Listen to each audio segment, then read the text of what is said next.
The whole world and all its treasures and the sea, air, and earth were here when you were born. Begin to think of the untold and undiscovered riches all around you, waiting for the intelligence of man to bring them forth. Look at wealth as the air you breathe. Get that attitude of mind. As Emerson said to the woman, who wanted to prosper, he took her down to the ocean. He said, "Take a look." She said, "Oh, there's plenty of water, isn't there?" He said, "Look at wealth that way, and you'll always have it." Yes, realize it's like the tide, forever flowing out, forever flowing back. A sales manager said to me that an associate of his sold $1 million idea for expansion to the organization. You can have an idea worth a fortune too. Wealth is a thought image in your mind. Wealth is an idea in your mind. Wealth is a mental attitude. He also told me that there were more millionaires now in the United States than at any time in the history of the country. You can have an idea worth a fortune, yes, you can.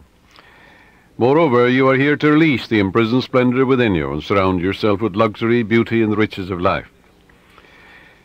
Learn that it is necessary to have the right attitude towards money, wealth, food, raiment, clothing, all these things. When you really make friends with wealth, you will always have a surplus of it. It is normal and natural for you to desire a fuller, richer, happier, and more wonderful life. Look upon money as God's idea of maintaining the economic health of the nation, of the nations of the world. When money is circulating freely in your life, you're economically healthy. In the same manner as when your blood is circulating freely, you are free from congestion. Begin now to see money in its true significance and role in life as a symbol of exchange. That's all it is. It has taken many forms down through the ages. Money to you should mean freedom from want. It should mean beauty, luxury, abundance, sense of security, and refinement. You're entitled to it. Being poor is a disease. It is a mental attitude. A young woman, a very good writer, who had had several articles accepted for publication, said to me one time, "I don't write for money." I said to her, "What's wrong with money?" "It's true you don't write for money, but the labor is worthy of his hire. What you write inspires, lifts up, and encourages others.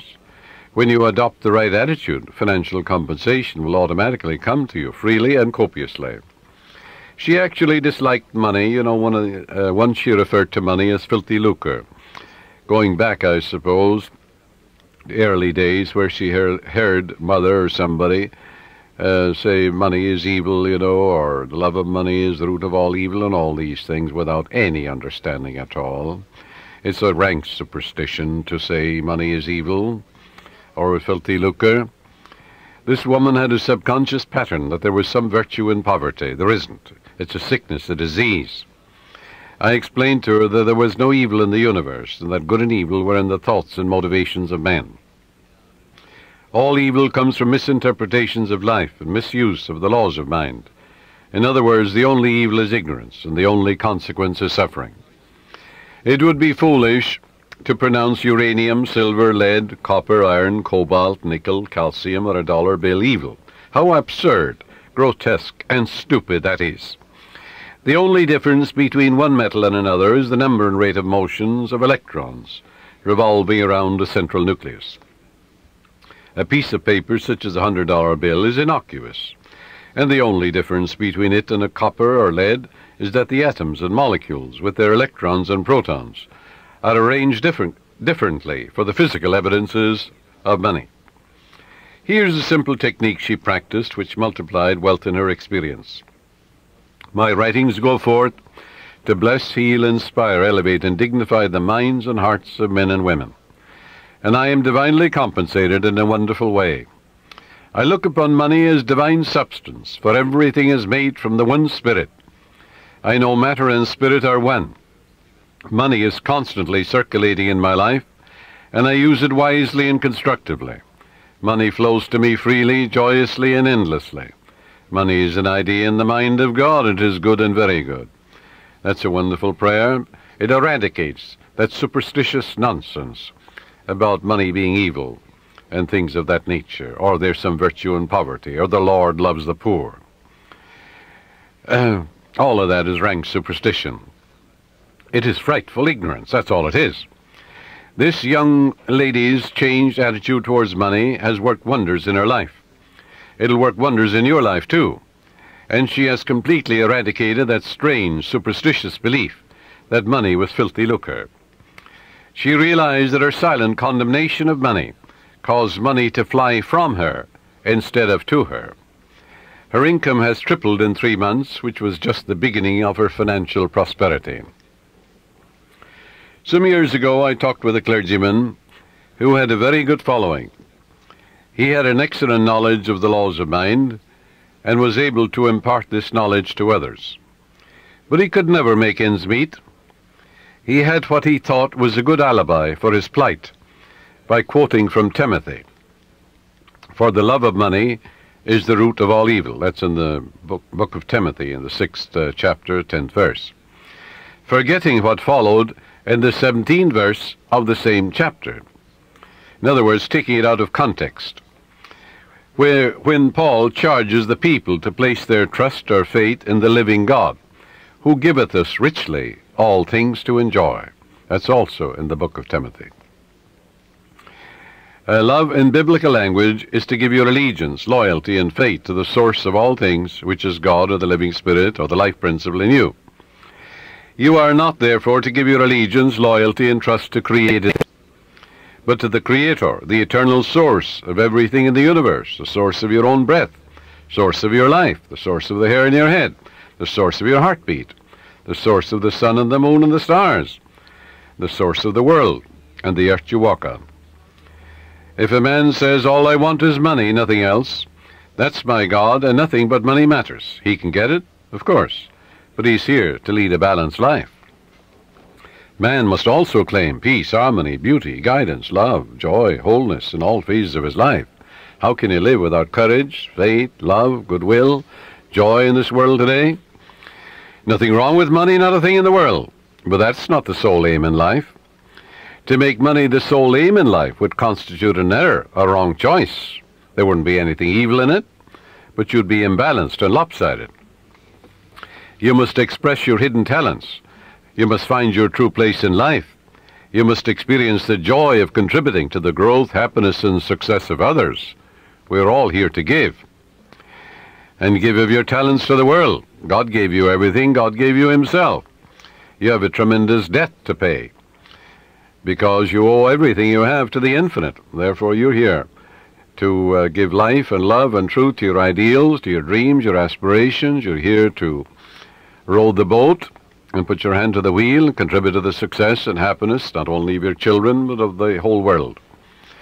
To accumulate money to the exclusion of everything else causes man to become imbalanced and lopsided and frustrated. Yes, as you apply the laws of your subconscious in the right way, you can have all the money you want and still have peace of mind, harmony, wholeness, and serenity. You can do a lot of good with it. You can use it wisely, judiciously, and constructively, like anything in nature. You can use your knowledge or philosophy in a constructive way, or you can begin to brainwash impressionable minds with communism and all the rest of it. I pointed out to this minister how he was completely misinterpreting the scripture and pronouncing pieces of paper or metals evil, when these were neutral substances, for there is nothing good or bad, but thinking makes it so. He began to see all the good he could do with more money for his wife, family, and parishioners. He changed his attitude and let go of his superstition. He began to claim boldly, regularly, and systematically, "Infinite Spirit reveals better ways for me to serve. I am inspired and illumined from on high, and I give a divine transfusion of faith and confidence in the one presence and power to all those who hear me. I look upon money as God's idea, and it is constantly circulating in my life and that of all the people who surround me. We use it wisely, judiciously, and constructively under God's guidance and God's wisdom." This young clergyman made a habit of this prayer, knowing that it would activate the powers of his subconscious mind. Today he has a beautiful church which he wanted. The people built it for him. He has a radio program and has all the money he needs for his personal, worldly, and cultural needs. I can assure you he no longer criticizes money. If you do, it'll fly away from you. because you're condemning that which you're praying for. Now, follow this technique which I'm going to outline for you, and you'll never want for wealth all the days of your life, for it is the master key to wealth. The first step is to reason it out in your mind that God, or the life principle, or the living spirit, is the source of the universe, the galaxies in space, and everything you see. Whether you look at the stars in the sky, the mountains, the lakes, the deposits in the earth, and the sea, or all animals and plants. The life principle gave birth to you, and all the powers, qualities, and attributes of God are within you. Come to a simple conclusion, that everything you see and are aware of came out of the invisible mind of the infinite, or the life principle. And that everything that man has invented, created, or made came out of the invisible mind of man. And the mind of man and the mind of God are one, for there's only one mind. That mind is common to all individual men. Everyone is an inlet and an outlet to all that is. Come now to a clear-cut decision that God is the source of your supply of energy, vitality, health, creative ideas, the source of the sun, the air you breathe, the apple you eat, and the money in your pocket. For everything is made inside and out of the invisible. It is as easy for God to become wealth in your life as it is to become a blade of grass or a crystal of snow. The second step, decide now to engrave in your subconscious mind the idea of wealth. Ideas are conveyed to the subconscious by repetition, faith, and expectancy. By repeating a thought pattern or an act over and over again, it becomes automatic, and your subconscious being compulsive, you will be compelled to express wealth. The pattern is the same as learning to walk, swim, play the piano, type, or drive a car. You must believe in what you're affirming. It's not mumbo-jumbo, it's not idle affirmations. You must believe in what you're affirming, like you believe that when you put seeds in the ground, they grow after their kind. And the seeds are thoughts deposited in your own subconscious mind. Realize that what you are affirming is like the apple seeds you deposit in the ground, and they grow after their kind. You can imagine the seeds going from your conscious to your subconscious mind and being reproduced on the screen of space. By watering and fertilizing these seeds, you accelerate their growth. Know what you are doing and why you are doing it. You're writing it with your conscious pen and your subconscious mind. Because you know, wealth is walk down the street and you see it. Can you count the flowers along the road as you drive? Can you count the sands on the seashore? Can you count the stars in the sky? Can you count the wealth that you're walking on? Yes, underneath you. Maybe oil, gold, silver, uranium. Do you ever think of the riches of the sea, the soil, the air? So repeat, third step is repeat the following affirmation for about 5 minutes, night and morning. I am now writing in my subconscious mind the idea of God's wealth. God is the source of my supply, and I know God is the life principle within me, and I know I'm alive. And all my needs are met at every moment of time and point of space. God's wealth flows freely, joyously, and ceaselessly into my experience, and I give thanks for God's riches forever circulating in my experience. Step 4. When thoughts of lack come to you, such as, I can't afford that trip, or I can't meet that note in the bank, or I can't pay that bill, never, never finish a negative statement about finances. This is mandatory.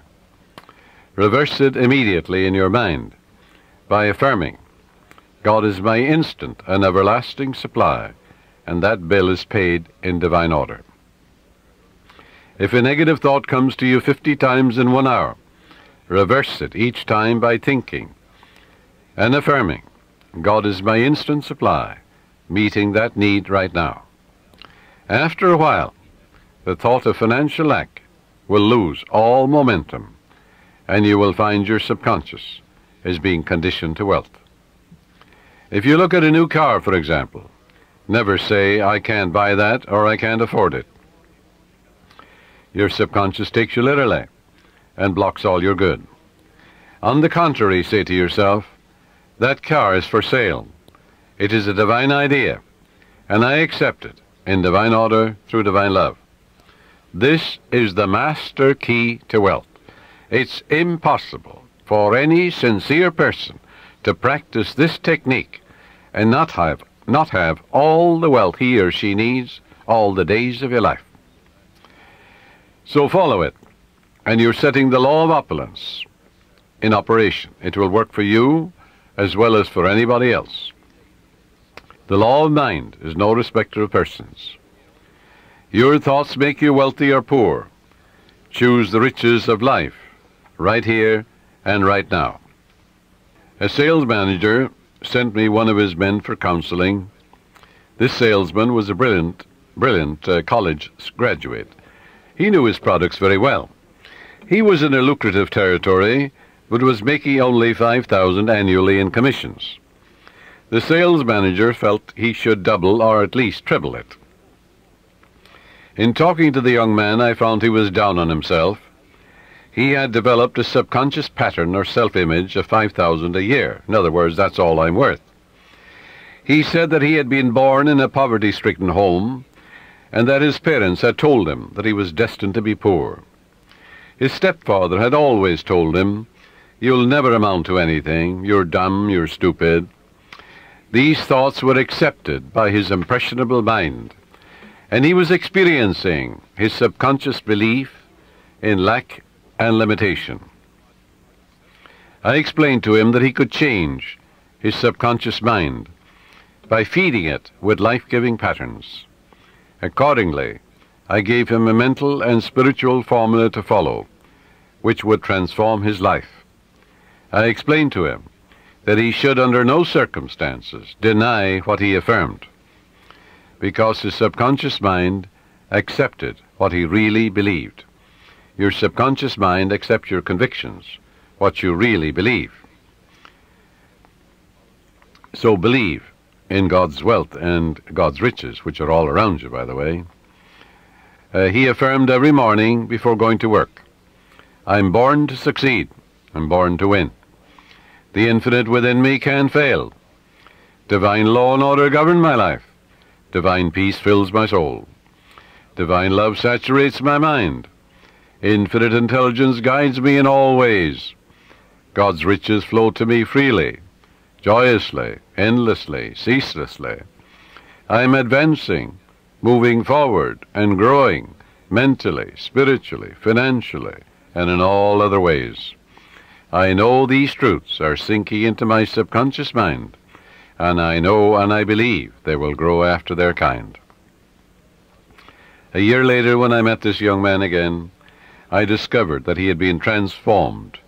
He had absorbed these ideas which we had discussed, and he said, "I am appreciating life now, and wonderful things have happened. I have an income of $25,000 this year, 5 times greater than the previous year." He has learned the simple truth that whatever he inscribes in his subconscious mind becomes effective and functional in his life. That power is within you. You can use it also. The young boy who's operating this machine while I am broadcasting, his name is Robbie Wright. He told me about his uncle who used to work in a bank. And this uncle wanted to make more money for his wife and his children. And he was always affirming, God is my instant supply, I'm divinely guided in all ways, infinite spirit opens up a new door. Well, he told me that his uncle was in town about 2 months ago, and that his salary now is $200,000 a year, all his expenses paid. And he was getting $40,000 when he started to realize the truth about himself. And he's able to do great things and living a wonderful life down south in another state. All of this is an idea. All it was an idea in his mind. Wealth is an idea. A radio is an idea. Television is an idea. An automobile is an idea. Everything you look at is an idea. Suppose you destroyed all the automobiles in the world due to some holocaust. Well, an engineer could run them off, couldn't they? And we'd have millions of them in no time. Use the following meditation for assurance in achieving financial wealth. Thou madest him to have dominion over the works of thy hands. I know that my faith in God determines my future. My faith in God means my faith in all things good. I unite myself now with true ideas, and I know the future will be the image and likeness of my habitual thinking. As a man thinketh in his heart or subconscious, so is he. From this moment forward, my thoughts are on whatsoever things are true, whatsoever things are honest, whatsoever things are just, whatsoever things are lovely and of good report. Day and night I meditate on these things, and I know these seeds, which are thoughts, which I habitually dwell upon, will become a rich harvest for me. I am the captain of my soul. I am the master of my fate. For my thought and feeling are my destiny. You see, prayers and affirmations are not for the purpose of changing God or the living spirit or the life principle or influencing the divine. God is the same yesterday, today, and forever. You don't change God, but you align yourself mentally with that which was always true. You don't create harmony. Harmony is. You don't create love. God is love. That love of God is within you. You don't create peace. God is peace, and God indwells you. But you must claim that the peace of God floods your mind. You must claim that the harmony of God is in your home, your harmony is in your pocketbook, in your business, and all phases of your life. All of good is available to each of us. Our prayers and affirmations are for the purpose of bringing our own mind to the point where we can accept the gifts which were given to us from the foundation of time. For God is the giver and the gift. The oil was in the ground before you were born, before any man walked the earth. So was gold and silver, uranium and lead and copper and all the metals that we use today. They were all there. Didn't it take a little intelligence in the mind of man to find these things? Yes, so if you send 2 men to Utah, and one man is a geologist, or he may be also a mineralogist, and he finds nothing. Another man goes, in the first 5 minutes he finds a vein of uranium or silver, in the same territory, in the same land. Where was the wealth? The wealth was in the mind of the second man. He believed in a guiding principle. The other fellow found nothing. He was walking on it. So there is a guiding principle that will lead you. That's what led men to find gold and silver and oil and lead and all these things. We don't need to work on conditions. We need only to work on ourselves. The only place we can cure our lack and limitation is in our own mind. Be transformed by the renewal of your mind. When we have done it there, we shall find that the world, that is your body, your environment and conditions, will be a mathematical reflection of your inner state of mind. Whatsoever things ye ask for when ye pray, believe that ye have received them, and ye shall have them. That is the basis of all successful prayer, whether for the healing of our bodies, for prosperity, success, for achievement, or for material benefits. Once you convince your deeper mind that you have the thing you want, it will proceed immediately to bring it to pass. You might say to me, how can I convince my deeper mind, my subconscious, that I have riches, or any other good thing, when my common sense tells me that bills are piling up, creditors are after me, the bank is calling up to pay for the mortgage, and for the money I owe, and so on. You can't. If you keep thinking about debts and obligations and how much you owe, you'll only magnify your misery. But here is a truth about the laws of your mind. Your deeper mind accepts as a fact whatever you repeat to it in convincing tones, often enough, just the same as you learn to walk. You had a thought pattern, an act, whether it is swimming or walking or playing tennis or golf, and you repeat it over and over again. You knew what you were doing and why you were doing it. You wanted to learn to walk, you wanted to learn to dance, you wanted to learn to swim. So finally your subconscious assimilated the pattern, didn't it? And then you swim automatically and you walk automatically. The same procedure in praying for wealth or anything else. Once your subconscious accepts the statement as a fact, it proceeds to do everything possible to bring riches to you. Now that's the whole purpose of affirmations, so that you convince yourself of the truth of that which you affirm. Then your deeper mind will bring these things to pass. Many men say to me, I got an affirmation from someone, and it said, I am rich and prosperous now, I am successful, and I'm very wealthy. That affirmation, he said, succeeded in making me much more aware of my need, because, you see, he believed more in poverty and lack than he did in the riches all around him. So I explained to him, I said, you must turn away from that pattern and come back, change your belief. Your subconscious accepts what you believe. I said, look around you and realize that God created you and the whole world. It's an invisible spirit within you. Everything is made inside and out of it. It started your heartbeat. It's the air you breathe, the water you drink. It's the fruit that you eat. And therefore turn away and turn within and change that and say, I recognize the eternal source of my supply. God is the source of my supply. All my needs, spiritual, mental, material, are met at every moment of time and point of space. And God's wealth is circulating in my life, and there's always a surplus. So by day and by night I'm advancing, moving forward and growing, spiritually, mentally, materially, financially, intellectually, and every way. And all things be ready if the mind be so. It is done unto me as I believe. And before they call I will answer, while they're yet speaking I will hear. Oh, how I love thy law. Let it be my meditation both day and night. And the law is, I am what I contemplate. I am what I believe myself to be. According to my faith is it done unto me. God gave you richly all things to enjoy. God made you rich, why then are you poor? And as he began to realize the source of the infinite ocean of supply, the source of the very hair in his head, you know, the source of the power that enables him to lift a chair, the source of the grass, the source of the hay in the field, the source of the cattle in 1,000 hills. He began to realize the source. He aligned himself with it, and then it made sense to him. Then he realized that he was writing in his subconscious mind the idea of wealth, of growth, and prosperity. He changed his belief to a belief in the riches, the endless riches all around him, instead of poverty, which was a false belief in his mind. Don't you know there's enough fruit rots in the tropics to feed all humanity? Nature is lavish, extravagant, bountiful. God gave you richly, yes, all things to enjoy. These things, he said, I've said unto you, that my joy might remain in you, and your joy might be full. Heretofore you've asked for nothing, now ask, that your joy might be full. And I am come that you might have life, and have it more abundantly.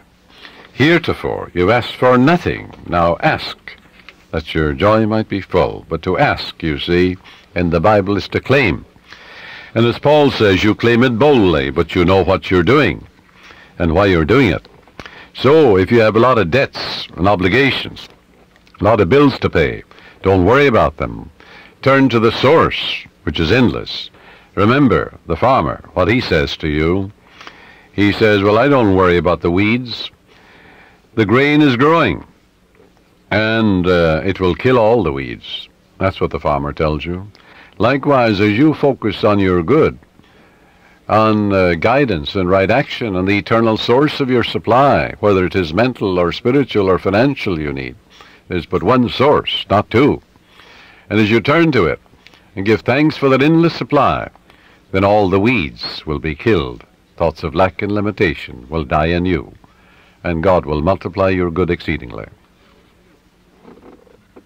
Joy into your life. Pray for joy by claiming it. The joy of the Lord is my strength, the Bible says. Repeat that to yourself, and after a while, you'll be amazed what will happen to your bloodstream and to the general circulation. Don't keep analyzing it or gritting your teeth about it. Just know that joy is the elan of life, the expression of life. Don't work like a horse at it. Use no willpower, no muscle power, no blood vessel power is involved in this mental and spiritual therapeutic technique. Just know and claim that the joy of the Lord is flowing through you now, and wonders will happen as you pray this way. Freedom and peace of mind will be yours as a result. If you have peace of mind, you'll have peace in your pocketbook, in your home, in your relationship with people, for peace is the power at the heart of God.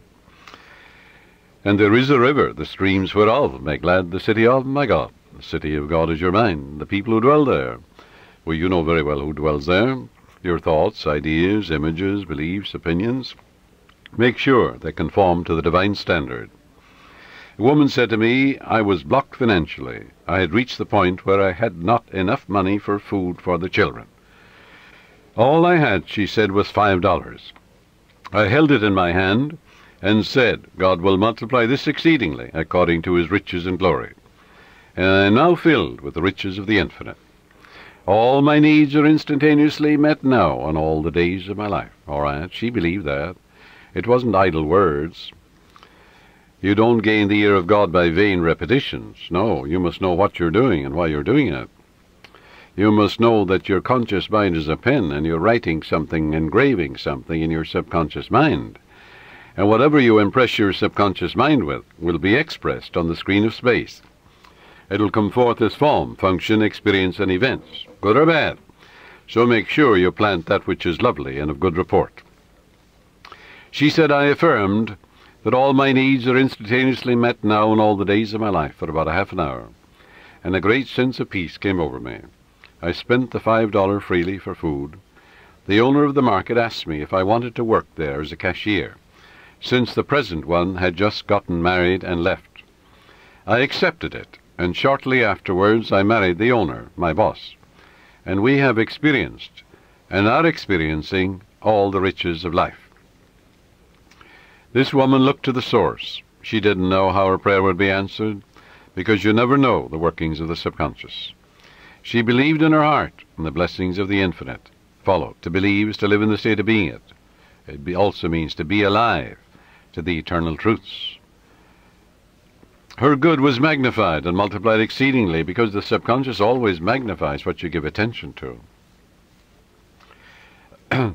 There is a presence and a power within you, and you can use it, and you can stir up, as Paul says, the gift of God within you. For God is the giver and the gift, and everything has been given to you. And therefore you can tune in and claim guidance, right action, beauty, love, peace, abundance, security. You can say to yourself, well, God's ideas unfold within me, bringing me harmony, health, peace, and joy. If you're in business, you're a professional man, you're an artist, you're an inventor, just sit down quietly and say, God reveals to me new creative ideas, original, wonderful ideas, which bless humanity in countless ways. And then watch the wonderful ideas that come to you. And they will come, because when you call, it answers. Remember what it says in the Bible?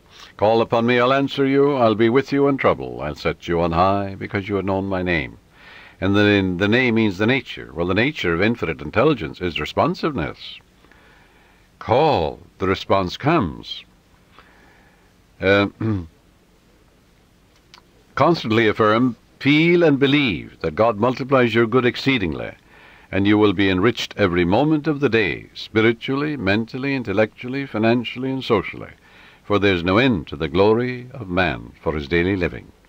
Watch the wonders that will happen as you impress these truths in your subconscious mind. As you listen to this tape, this cassette, let these truths sink into your subconscious, and they will, and they are. And you're engraving them. And the more often you do this, well, the quicker you will impregnate your deeper mind.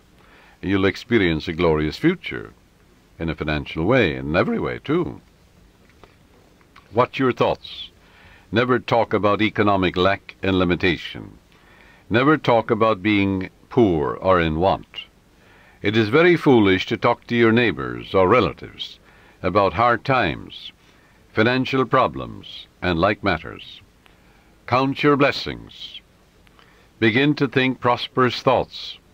Talk about the divine riches present everywhere.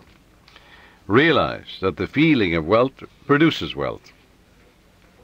When you talk about not having enough to go around, and how little you have, and how you must cut corners and eat the cheapest meat, these thoughts are creative, and you are only impoverishing yourself.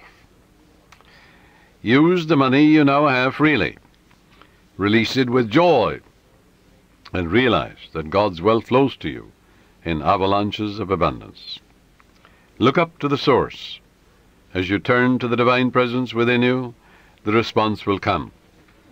It is written, He careth for you. You will find neighbors, strangers, associates adding to your good, and also to your supply of material things. Make it a practice to pray for divine guidance in all your ways, and believe that God, or the Supreme Intelligence, is supplying all your needs according to His riches and glory. Claim it boldly. Come boldly to the throne of grace, Paul says.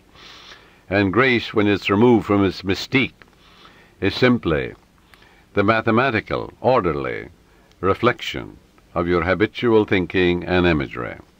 In other words, there's supreme intelligence that responds to your conscious thinking and imagery. Pray for divine guidance, therefore, in all your ways. As you make a habit of this attitude of mind, you will find the invisible law of opulence can and will produce visible riches for you.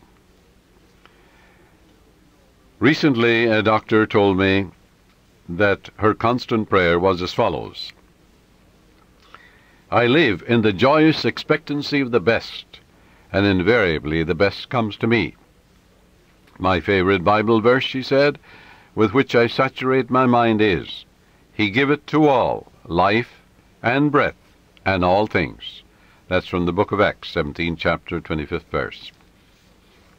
She has learned that she is not dependent on people for joy, health, success, and happiness or peace of mind. She looks to the living Spirit Almighty within her for promotion, achievement, wealth, success, and happiness. Whosoever trusteth in the Lord, happy is he. That's from the book of Proverbs, 16th chapter, 20th verse. Contemplate promotion, success, achievement, illumination, and inspiration, and the Spirit of the Almighty will move in your behalf, compelling you to express fully what you meditate on. Let go now and permit the infinite riches of the Infinite One to open up new doors for you. Let wonders happen in your life. In prayer therapy, avoid struggle and strain. Don't try and force things. How could you add power to omnipotence? Can you make a seed grow? You can't. Plant it in the ground. It will grow. The oak is in the acorn. The apple is in the apple seed. The archetype or pattern is there, but you must deposit it in the soil, where it dies, undergoes dissolution, bequeaths its energy to another form of itself. Spiritual-minded man, he looks at an acorn, he sees a forest, you know. Yes, that's the way your subconscious works. It magnifies your good exceedingly. So avoid strain, since this attitude is indicative of your unbelief. If you're worrying and fearful and anxious, well, that inhibits your good. That brings about blocks and delays and impediments in your life. What does fear do? That which I greatly feared has come upon me. Reverse it. That which I greatly love comes into my experience. Love is emotional attachment. In your subconscious is all the wisdom and power necessary to solve any problem. Your conscious mind is prone to look at external conditions and tends continually to struggle and to resist. Remember, however, it is the quiet mind that gets things done. Quiet your body periodically. Tell it to be still and relax. It has to obey you. Your body moves as moved upon. Your body acts as acted upon. Your body has no self-conscious intelligence, no volition, no will. It moves as moved upon. You can play a melody of God on your body. When your conscious mind is quiet and receptive, the wisdom of your subconscious rises to the surface mind, and you receive your solution. A beauty parlor operator told me that the secret of her success was that every morning prior to opening her beauty salon, she had a quiet period in which she affirms, God's peace fills my soul, and God's love saturates my whole being. God guides, prospers, and inspires me. I am illumined from on high, and His healing love flows from me to all my clients. Divine love comes in my door. Divine love goes out of my door. All those who come into my salon are blessed, healed, and inspired. The infinite healing presence saturates the whole place. This is the day the Lord hath made, and I rejoice and give thanks for the countless blessings which come to my clients and to myself. She had this prayer written out on a card and reiterates these truths every morning. At night she gives thanks for all her clients, claiming that they are guided, prospered, happy, and harmonious, and that God and His love flow through each one, filling up all the empty vessels in her life. She stated to me that following this prayer technique pattern, at the end of 3 months she had far more clients than she could handle, had to hire 3 additional operators. She had discovered the riches of effective prayer and is prospering beyond her fondest dreams. The sales manager told me that he had been fired because of excessive drinking on the job and because of being involved with one of the secretaries in the office. He was very distressed, dejected, and worried about his wife, his income, and his future. In talking with his wife later, I discovered that she was a chronic nagger and had tried unsuccessfully to dominate and control her husband. She was abnormally jealous and very possessive, and she clocked him in every evening, creating a scene if he were not home at a certain hour. He was emotionally and spiritually immature and did not handle the matter at all constructively. He deeply resented her nagging and her clocking of his arrival at home, and retaliated by drinking and becoming involved with another woman. He said to me, "I just wanted to get even with her." Both of them agreed it takes 2, to make a go of marriage. It takes 2 to prosper. If a husband and wife will agree in prosperity and success, agreement means harmony, they will prosper. They'll have all the money they need to do what they want to do when they want to do it. And when you have all the wealth you need to do what you want to do when you want to do it, you're as rich as Croesus. Both of them agreed to start a prayer process, night and morning, realizing that as they prayed for each other, there could not possibly be any bitterness, hostility, or resentment, as divine love casts out everything unlike itself. And it does. She prayed night and morning as follows: "My husband is God's man. God is guiding him to his true place. What he is seeking him. Divine love fills his soul. Divine peace fills his mind and heart. He is prospered in all his ways, spiritually, mentally, financially, socially, every way. By day and by night he is advancing, moving forward and growing, spiritually, mentally, financially, socially, intellectually, in all ways, for life itself is growth. There are harmony, peace, love, and understanding between us. It is divine right action and divine peace operating in our lives."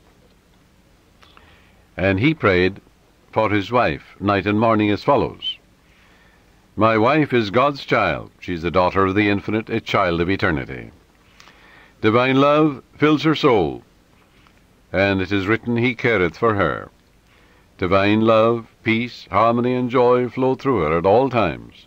She is divinely guided and prospered in all her ways, for to prosper is to grow along all lines. There are harmony, peace, love, and understanding between us. I salute the divinity in her, and she salutes the divinity in me." As both of them became relaxed and peaceful about the situation, they realized that only good can come out of this situation. Soon he received a phone call from the president of the company calling him back, stating that he had heard he had had a reconciliation with his wife, and at the same time he praised him for his past achievements and accomplishments for the organization. Actually, his wife, without his knowledge, had visited the president of the company and had told him the whole story. how happy they now were, and how the other woman had vanished out of his life. She told how they were now praying together. He was impressed, and she and her husband discovered very quickly the riches of scientific prayer. For the riches of the infinite are within you. You can know if you have succeeded in prayer by the way you feel.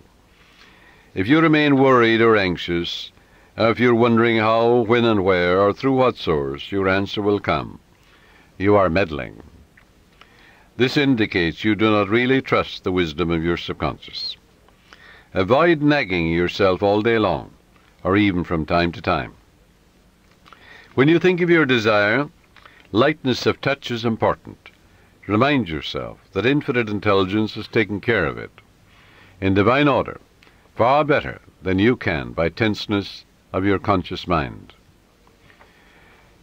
For example, if you say, well, I need $5,000 by the 15th of next month, or the judge must make a decision for me by the 1st of the month, otherwise I lose my home, my mortgage, and so on. That's fear and anxiety and tension. What will that do? Bring blocks and delays, impediments and difficulties into your life. Always go to the source. Remember, in peace and in confidence shall be your strength. When you're anxious and tense and worried, that will not bring about prosperity or peace of mind or health or anything. Go back to the source. Come to a place of absolute rest in your mind and say to yourself, reiterate these truths. It is done unto me as I believe. Go thy way as thou hast believed, so be it done unto thee. All things be ready if the mind be so, which means all I have to do is ready my mind to receive the benediction, the guidance, the wealth, the answer, the solution, the way out. According to my faith is done unto me. Go thy way, thy faith hath made thee whole. Go in peace, thy faith hath made thee whole. And all things are ready if the mind be so. The light of God shines in me. The peace of the everlasting God fills my soul. And quietness and confidence shall be my strength. God gave me richly all things to enjoy. With God all things are possible. Reiterate these simple truths, and say, the Lord is my shepherd, I shall not want. He maketh me to lie down in green pastures. He leadeth me beside the still waters. He restoreth my soul.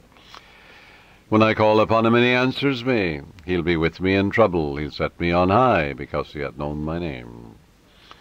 God is my instant everlasting supply, and ever-present help in time of trouble.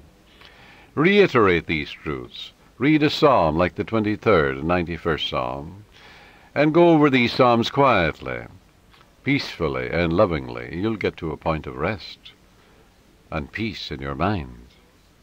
And you realize that God is never late, and that God is your instant and everlasting supply, guiding and directing you, revealing to you everything you need to know, opening up the door for you, revealing to you the solution, and God's riches are circulating in your life, and there's always a surplus. Then, when you act that attitude of mind, the way will open up, the dawn will appear, and the shadows will flee away. But you won't get an answer by worry and fear and tension and anxiety. This will only attract more lack, more difficulties. So reverse it. Go back to the source. Reiterate the truths you know.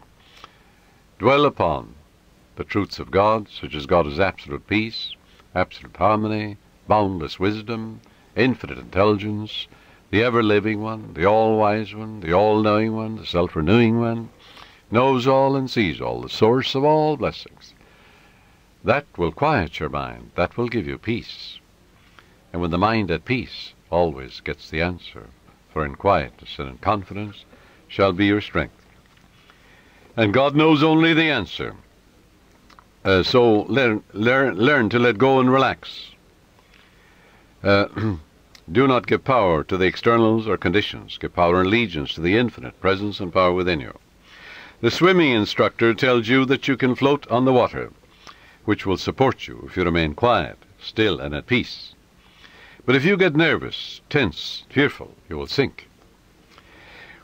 When you are seeking wealth, prosperity, success, or a spiritual healing, or anything, feel that you're immersed in the holy omnipresence. You know, like you feel you're in the ocean or in a swimming pool. and realize the golden river of life, love, truth, and beauty are flowing through you now, transforming your whole being into the pattern of harmony, love, peace, and abundance. Feel yourself swimming in the great ocean of life. That sense of oneness will restore you, for he restoreth my soul. The following meditation will bring many wonderful things into your life. Listen to it and say, these truths are sinking into my subconscious mind. I picture them going from my conscious to my subconscious, like seeds I'm depositing in the soil. I know that I am old-fashioned and create my own destiny.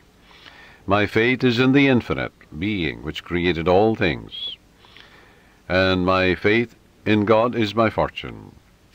This means an abiding faith in all things good. I live in the joyous expectancy of the best, and only the best comes to me.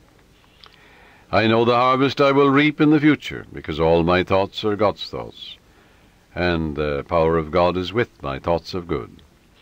My thoughts are the seeds of goodness, truth, beauty, and abundance. I now place my thoughts of love, peace, joy, success, abundance, security, and goodwill in the garden of my mind. This is God's garden. The glory and beauty of God will be expressed in my life, and I will know it. My garden will yield an abundant harvest. From this moment forward, I express life, love, and truth. I am radiantly happy and prosperous in all my ways, and God multiplies my good exceedingly. To prosper means to succeed, to thrive, to turn out well. In other words, when you are prospering, you are expanding, growing spiritually, mentally, financially, socially, and intellectually. Never be envious or jealous of another person's wealth or promotion or their diamonds or jewels, for that would impoverish you. That would attract lack and limitation to you. Rejoice in their success, in their prosperity, in their wealth, and wish for them greater riches, because what you wish for the other, you're wishing for yourself, for you're the only thinker. What you think about the other, you're creating in your own mind and body and experience, and also in your pocketbook. This is why you rejoice in the success and the prosperity and the millions that others have. In order to truly prosper, it is necessary that you become a channel through which the life principle flows freely, harmoniously, joyously, and lovingly. I suggest that you establish a definite method of working and thinking, that you practice it regularly and systematically every day. One young man who consulted me had experienced a poverty complex for many years, had received no answers to his prayer. He had prayed for prosperity, but the fear of poverty continuously weighed on his mind, and naturally he attracted more lack and limitation than prosperity. The subconscious mind accepts the dominant of two ideas. Change your mind from belief in poverty, but begin to believe in God's riches, which are all around you. Infinite riches. After talking with me, he began to realize that his thought image of wealth produces wealth, that every thought is creative, unless it is neutralized by a counter-thought of greater intensity. Furthermore, he realized that his thought and belief about poverty was greater than his belief in the infinite riches all around him. Consequently, he changed his thoughts and kept them changed. I wrote out a prosperity prayer for him as follows. It will benefit you. I know there is only one source, this is the prayer, the life principle, the living spirit, from which all things flow. It created the universe, and all things therein contained. I am a focal point of the divine presence. My mind is open and receptive. I am a free-flowing channel for harmony, beauty, guidance, wealth, and the riches of the infinite. I know that wealth, health, and success are released from within and appear in the without. I am now in harmony with the infinite riches within and without, and I know these thoughts are sinking into my subconscious mind and will be reflected on the screen of space. I wish for everyone all the blessings of life. I am open and receptive to the divine riches, spiritual, mental, and material, and they flow to me in avalanches of abundance. This young man focused his thoughts on God's riches rather than on poverty, and made it a special point never to deny what he affirmed.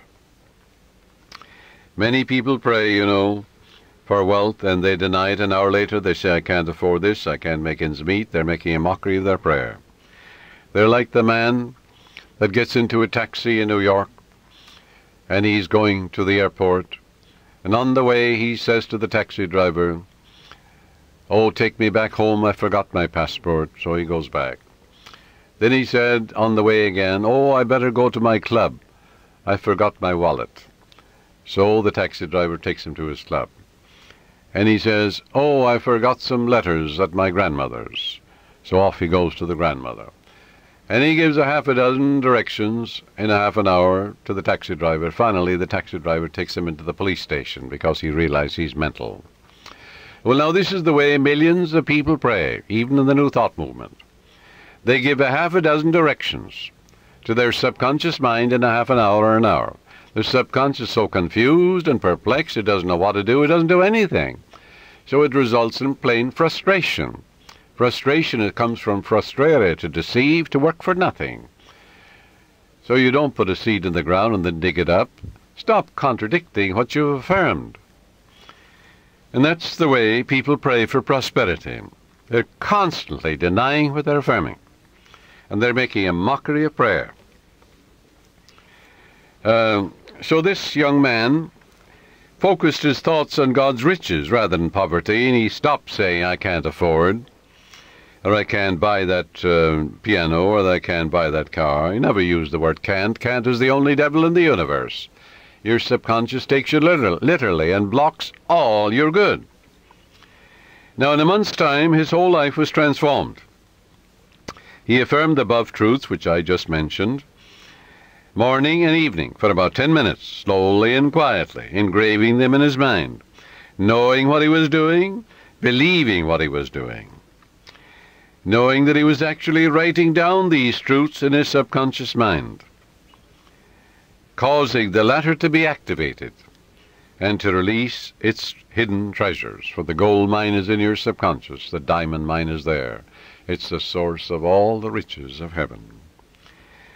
Although this man had been a salesman for 10 years with rather dim prospects for the future, suddenly he was made sales manager at $30,000 a year plus prime benefits.